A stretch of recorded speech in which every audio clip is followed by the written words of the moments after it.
Eu quero começar fazendo a seguinte pergunta: você já se sentiu ansioso por ter que falar uma coisa para alguém delicada, uma coisa, talvez uma confrontação que possa provocar uma reação ruim dessas pessoas, né? Hostilidade, conflito?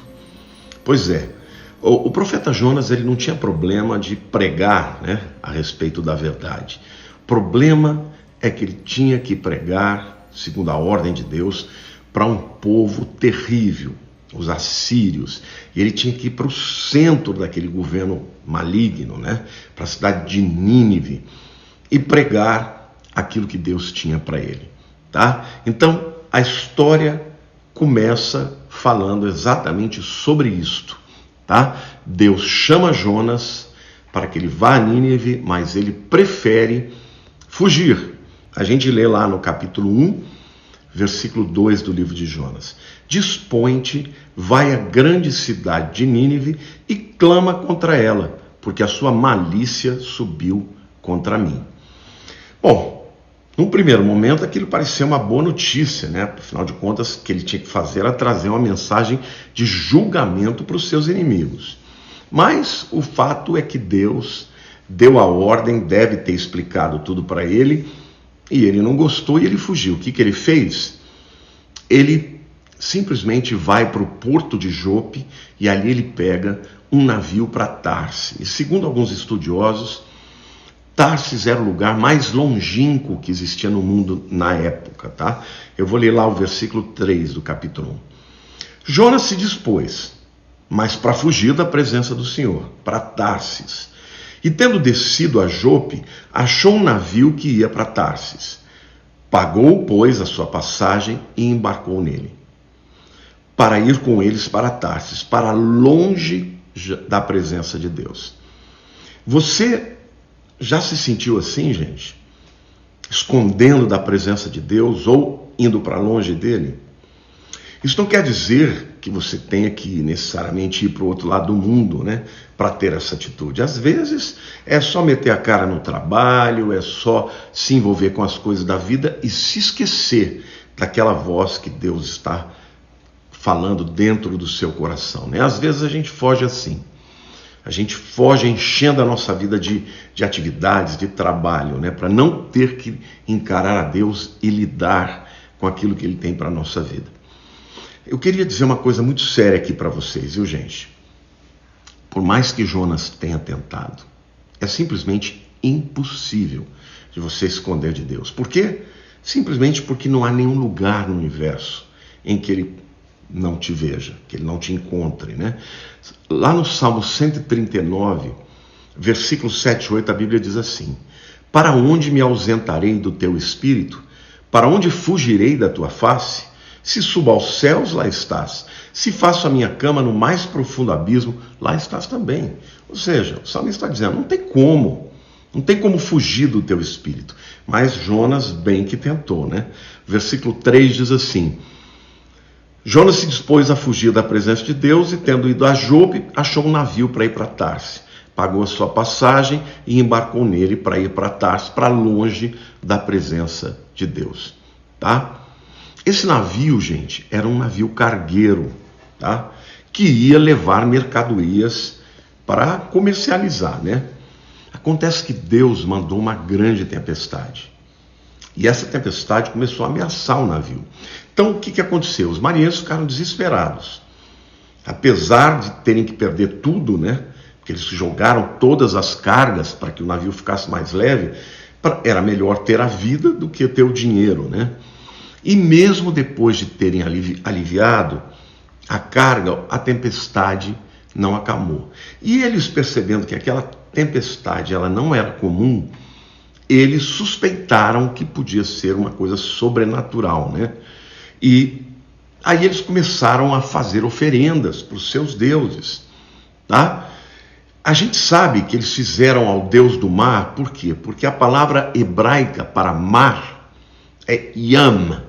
Yam, por exemplo, Yam Suf, né? O mar vermelho, lá o mar de juncos, na verdade, né? Que traduz mal por mar vermelho, mas é mar de juncos. Bom, este nome Yam é também o nome de uma antiga divindade do mar. Então, quando a Bíblia fala que eles jogavam as cargas ao mar, também pode significar que eles estavam, além de aliviando, ofertando aquelas cargas ao Deus do mar. E nada adiantou. Então eles começaram a procurar, né, gente, o que estava acontecendo, quem era o causador daquele tudo. E era o próprio Jonas, né? Porque eu quero dizer algo para você, quando a gente tenta fugir de Deus, como Jonas fez, indo lá para o interior do navio e foi dormir, né? E a gente acaba sendo descoberto. Não adianta, gente, quando você quer fugir de Deus, e Deus tem um propósito para a tua vida, Ele vai te achar, Ele vai mover céus e terras, Ele manda uma tempestade, Ele faz com que as pessoas te descubram, e foi exatamente isso que aconteceu na vida de Jonas. Aqui, gente, eu fico assim muito impactado com como Deus estava obstinado em pregar uma mensagem para o povo de Nínive, né? Aqueles pecadores odiados pelo resto do mundo, né? Eles chegaram até Jonas e falaram: escuta, o que você está fazendo aqui? Porventura não é você o culpado dessa tempestade? E Jonas contou a verdade. Olha, os versículos 9 a 12 diz assim: ele lhes respondeu: eu sou hebreu e eu temo a Yahvé, ao Senhor, o Deus do céu que fez o mar e a terra. Aí eles temeram, né? Uau, então esse Deus é maior até que esse Deus do mar, né? Então os homens ficaram possuídos de grande temor e lhe disseram: que é isso que você fez? Pois sabiam os homens que ele fugia da presença do Senhor, porque ele mesmo contou, ele mesmo lhes havia declarado. Disseram-lhe: que te faremos para que o mar se nos acalme? Porque o mar se ia tornando cada vez mais tempestuoso. Respondeu-lhes: tomai-me e lançai-me ao mar, e o mar se aquietará. Porque eu sei que por minha causa vos sobreveio essa grande tempestade. Gente, que coisa incrível, né? Jonas sabia que ele estava fora da vontade de Deus, gente. E ele mesmo falou: não, pode me jogar, que aqui o culpado sou eu, né? E eles jogaram Jonas no mar do mesmo jeito que jogaram a mercadoria, né? E aí é que vem a graça de Deus. Aqui começa a história da graça de Deus. É um dos temas que eu mais amo falar na Bíblia, viu, gente? Deixando bem claro que a graça de Deus não exclui a justiça de Deus. Deus é justo também, né? E a Bíblia diz assim, que Deus é longânimo, mas Ele não julgará o culpado inocente, tá? Deus não vai julgar o culpado inocente, mas Ele age com graça, e a maior evidência da graça de Deus é a pessoa de Jesus, né? Porque em Jesus nós temos a justiça de Deus feita, porque Ele pagou com a sua própria vida os nossos pecados, e aí a gente é livre e pode ter acesso a Ele. Mas agora começa a história da graça. Em primeiro lugar, a graça de Deus para com os marinheiros, tá? Porque a tempestade acabou, eles estavam pagando o pato de um pecado de Jonas, que Deus revelou para que eles pudessem continuar o seu caminho e não serem destruídos por um erro que não era deles, né? Mas nós temos aqui a graça de Deus para Jonas também, porque embora ele tenha sido lançado no mar, e gente, no mar com tempestade no alto mar, qual a chance de Jonas voltar para a terra firme? Nenhuma vírgula, porque Deus enviou um grande peixe que o engoliu. Não é uma baleia, gente. Baleia nem tem lugar para colocar, né, dentro de si aí um ser humano grande, né? É um grande peixe, pode ser um tubarão, baleia, né, aquele maior peixe do mundo. A gente não sabe, pode ser um cachalote, né? Eu não sei qual tipo de peixe, pode ser um cetáceo também. A verdade é que era um grande peixe que tinha condições de comer um ser humano do tamanho de Jonas, e ali ele ficou 3 dias e 3 noites no ventre desse peixe. Aquilo foi um grande livramento, gente, porque ele foi livre, né, da culpa de permanecer caminhando para longe de Deus. Deus proveu o meio, né, o táxi para ele chegar até a praia e aí em direção até a cidade de Nínive, e preservou a sua vida, né, porque ele efetivamente ia morrer afogado, né. Mas a gente vê aqui também a graça de Deus para com o povo de Nínive, para os assírios, né, que era um povo terrível. Gente, para vocês terem uma ideia, os assírios, quando eles entravam numa cidade e destruíam, eles decapitavam todo mundo, aqueles que eles queriam matar, né? Ou primeiro eles levavam um grupo, tirava daquela cidade e levava para um outro país muito distante para nunca mais voltarem, né? Mas eles faziam uma matança tremenda e eles matavam, decapitavam, pegava uma lança, enfincava na cabeça e deixava aquela multidão de decapitados, de cabeças espetadas em lanças na porta da cidade, para que todo mundo passasse, soubesse que aquela era a marca dos assírios. Ou seja, eles eram, sabe, terríveis mesmo, terríveis, criminosos, destruidores, e Deus ainda assim tinha graça e misericórdia pela vida deles, né? Então, eu fico assim, encantado com o amor do nosso Deus, né?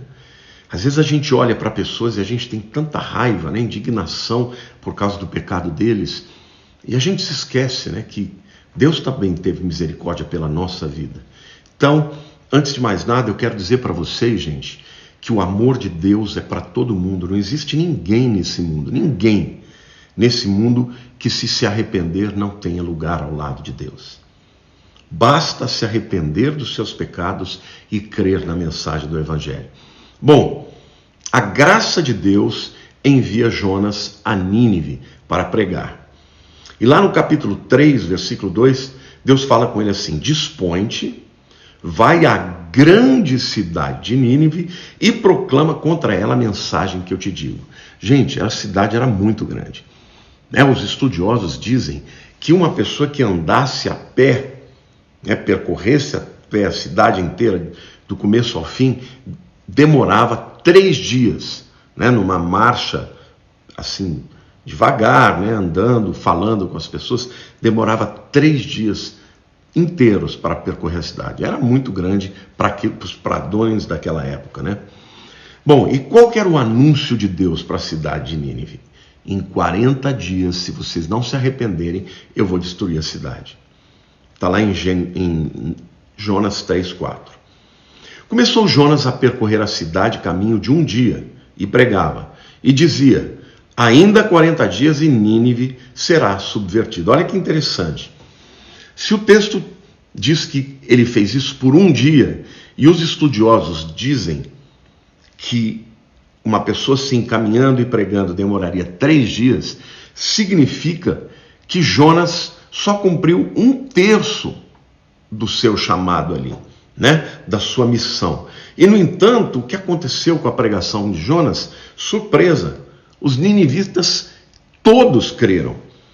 Os versículos 5 a 10 dizem assim, no capítulo 3, os ninivitas creram em Deus e proclamaram um jejum e vestiram-se de panos de saco, desde o maior até o menor, todo mundo, o pobre, o rico. Chegou esta notícia ao rei de Nínive. Ele levantou-se do seu trono, tirou de si as vestes reais, cobriu-se de pano de saco e assentou-se sobre a cinza. E fez proclamar e divulgar em Nínive, por mandado do rei e seus grandes, nem homens, nem animais, nem bois, nem ovelhas, provem coisa alguma, nem os levem ao pasto, nem bebam água, mas sejam cobertos de pano de saco, tanto os homens quanto os animais, e clamarão fortemente a Deus e se converterão, cada um do seu mau caminho e da violência que há nas suas mãos. Quem sabe se Deus voltará e se arrependerá, e se apartará do furor da sua ira, de sorte que não pereçamos. Viu Deus o que fizeram, como se converteram do seu mau caminho, e Deus se arrependeu do mal que tinha dito lhes faria e não fez. Todos os ninivitas, inclusive o rei, creram na mensagem. O rei proclamou um grande jejum até para os animais, rasgou as suas vestes reais e botou pano de saco e clamaram a Deus. E Deus se agradou, gente, daquela atitude dele, e não destruiu mais a cidade, Agora, o incrível é que Jonas não teve nem tempo de percorrer a cidade inteira. A mensagem dele correu mais do que ele. Não é lindo isso? Jonas, queridos, é considerado como o maior pregador, ou o pregador mais efetivo que já existiu. Por quê? Porque ele pregou e a sua mensagem converteu uma cidade inteira. Obviamente eu estou tirando Jesus, né? Jesus é o maior de todos. Agora, qual é a moral da história? O que a gente pode aprender com essa história, queridos? A gente poderia falar que o fato de Jonas ter sobrevivido ao peixe é a coisa mais importante da história. Não. Poderíamos falar que todo mundo que Jonas pregou se converteu. Também não é essa a moral da história. Nada disso é o centro da história. Sabe o que eu acho que é o centro dessa história, gente? É o arrependimento de Israel. De Israel? Sim. Porque eles testemunharam todos os milagres de Deus. Eles viram o poder de Deus no Êxodo, na conquista da Terra Prometida. Os heróis como Elias, né? Como Elias não, porque veio depois, mas Davi, por exemplo, que venceu Golias e venceu todas as batalhas, né? Eles tinham os profetas e ainda assim Israel como nação escolheu a rebelião.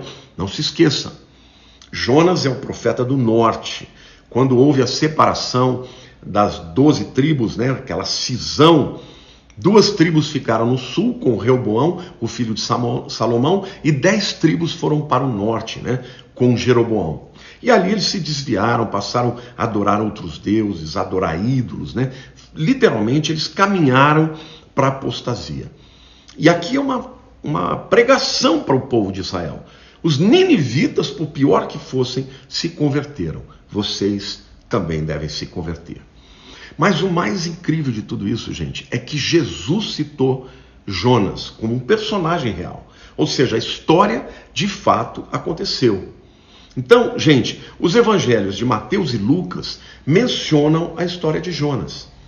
Mas essa abordagem de Mateus e Lucas é diferente. Lá em Mateus capítulo 12, versos 39 e 40, os fariseus chegam a Jesus, depois dele ter expulsado um demônio, né? E diz o seguinte: olha, nos dê um sinal de que você realmente não está fazendo milagres no poder de Beelzebu. Beelzebu é o rei dos demônios, né?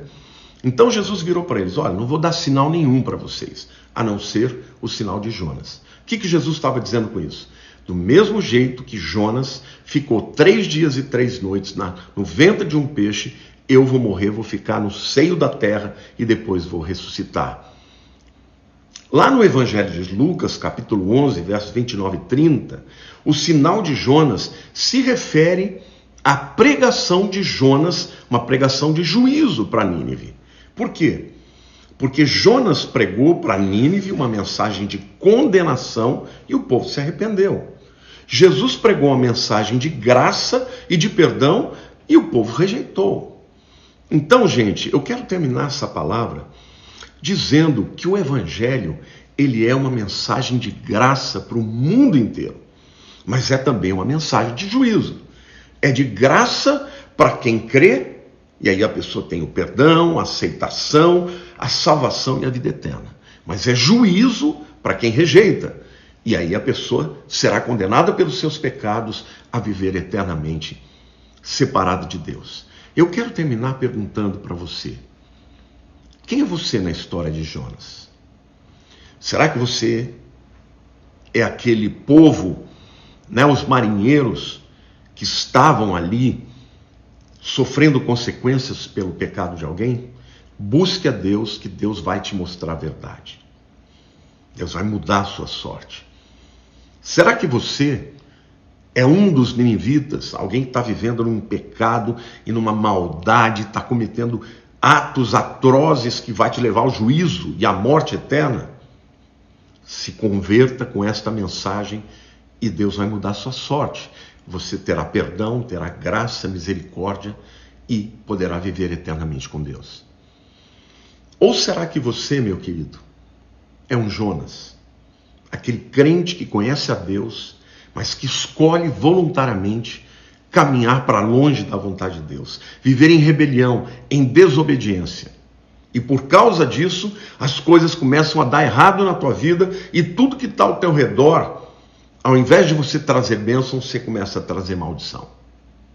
Sim, Porque muitas vezes Deus, para trazer o filho que está, em rebelião, que está fugindo, Deus faz o que tiver que fazer. Lembrem-se que o salmista falou: é impossível você fugir de Deus. Nem se você for no lugar mais alto no céu, Ele está lá. Nem se você for no lugar mais profundo, Ele também está lá. Não adianta fugir, gente. Então a palavra de Deus é que sempre há graça. Deus é um Deus de graça, de misericórdia. Deus é um Deus que está sempre com os braços abertos para receber o filho pródigo que volta para casa, para receber o pecador que se arrepende. Então, qual seja a tua situação, eu quero agora orar por você. Se você, meu querido, for alguém que precisa entregar a vida para Jesus, ore assim comigo. Deus, eu reconheço que sou pecador. E ouvi a tua palavra sendo pregada que diz, ó Deus, que há um juízo para quem não se arrepende. Ainda, Senhor, que eu pense que para mim não tem solução, eu ouvi agora que o Senhor perdoa os pecados. E eu quero agora confessar os meus pecados e convidar a Jesus para entrar na minha vida, aceitar a mensagem de graça que Ele pregou. Eu aceito a Jesus como meu Senhor e Salvador. Mas agora eu quero orar por você que já é crente, mas que está longe de Deus, que está em rebelião e pecado. Ore comigo. Senhor, eu não quero ser como um Jonas, fujão, vivendo em rebelião, ó Deus, e sendo causa de que males aconteçam na vida das pessoas que estão perto de mim.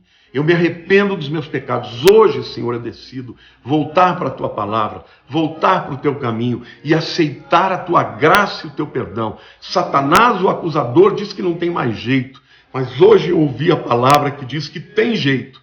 Por isso eu te peço perdão, Senhor. E eu te peço que o Senhor possa me receber de volta, como um filho que está voltando para casa. Eu oro, meu Deus, em nome de Jesus. Querido, se você orou dessa maneira, Jesus já te perdoou. E Ele vai restituir todas as coisas na sua vida. Amém? Eu espero que você tenha gostado desta história, deste livro, e que você possa compartilhá-lo para muita gente que está necessitando de ouvir essa história e esta mensagem de graça e de misericórdia. Jesus te ama muito, e eu também. Beijo grande no seu coração.